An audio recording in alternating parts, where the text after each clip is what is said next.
ಸಭೆಗೆ ಗೈರಾದ ರಮೇಶ್ ಜಾರಕಿಹೊಳಿ ಸ್ಥಿತಿ ಅತಂತ್ರವಾಗುವಂತ ಸಾಧ್ಯತೆಗಳು ಹೆಚ್ಚಿದೆ. ಮುಂಬೈನಲ್ಲಿ ಹೈ ಅಲರ್ಟ್ ಆಗಿದ್ದಾರೆ ಅತೃಪ್ತ ಶಾಸಕರು.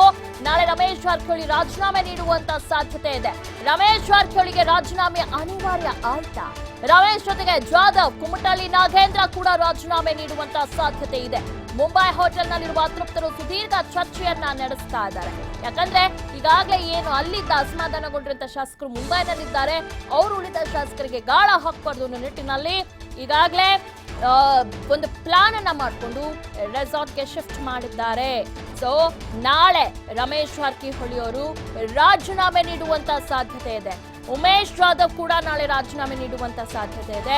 ಇವ್ರು ಯಾರು ಕೂಡ ಇವತ್ತು ಸಿಎಲ್ಪಿಎಫ್ ಸಭೆಗೆ ಬಂದಿಲ್ಲ. ಆದ್ರೆ ಉಮೇಶ್ ಜಾಧವ್ ಕಾರಣವನ್ನ ಕೊಟ್ಟಿದ್ರು. ನನಗೆ ಅನಾರೋಗ್ಯ ಕಾರಣ, ನಾನು ಸಭೆಗೆ ಹಾಜರಾಗೋದಕ್ಕೆ ಸಾಧ್ಯವಿಲ್ಲ ಅಂತ ಹೇಳಿದ್ರು. ಅದು ಬಿಟ್ರೆ ಇನ್ನುಳಿದವರು ಯಾರೂ ಕೂಡ ಕಾರಣಗಳನ್ನ ಕೊಟ್ಟಿಲ್ಲ.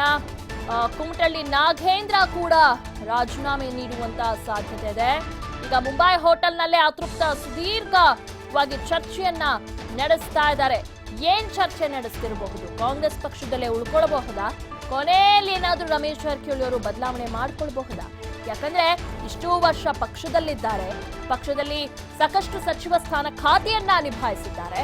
ಹೀಗಾಗಿ ಎಲ್ಲೋ ಒಂದ್ ಕಡೆ ಕಾಂಗ್ರೆಸ್ ಪಕ್ಷ ಅವ್ರಿಗೆ ಮೋಸ ಮಾಡಿಲ್ಲ. ಆದ್ರೆ ಇತ್ತೀಚಿನ ರಮೇಶ್ ಜಾರಕಿಹೊಳಿಯ ಬೆಳವಣಿಗೆ ನೋಡಿ ಸಹಜವಾಗಿ ಕಾಂಗ್ರೆಸ್ ಪಕ್ಷ ಬೇಸತ್ತು ಅವ್ರನ್ನ ಸಂಪುಟದಿಂದ ಕಿಕ್ ಔಟ್ ಮಾಡಿದ್ರು. ಆದ್ರೆ ಎಲ್ಲೋ ಒಂದ್ ಕಡೆ ಎಲ್ಲದಕ್ಕೂ ಕೂಡ ಪ್ರಿಪೇರ್ ಆಗಿದ್ರು ಅಂತ ಅನ್ಸುತ್ತೆ. ಯಾಕಂದ್ರೆ ಒಂದು ಸಚಿವತ್ತು ಅಷ್ಟು ವರ್ಷಗಳಿಂದ ಪಕ್ಷದಲ್ಲಿ ಇದ್ದವ್ರನ್ನ ಅಷ್ಟು ಬೇಗ ಕಿಕ್ ಔಟ್ ಮಾಡಲ್ಲ.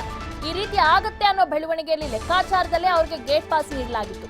ಆದ್ರೆ ಇಷ್ಟು ಮಟ್ಟಿಗೆ ಸೀರಿಯಸ್ ಆಗುತ್ತೆ ಅನ್ನೋದು ಬಹುಶಃ ಯಾರು ಕಾಂಗ್ರೆಸ್ ನಾಯಕರು ಕೂಡ ಲೆಕ್ಕ ಹಾಕಿರ್ಲಿಲ್ಲ ಅನ್ಸುತ್ತೆ.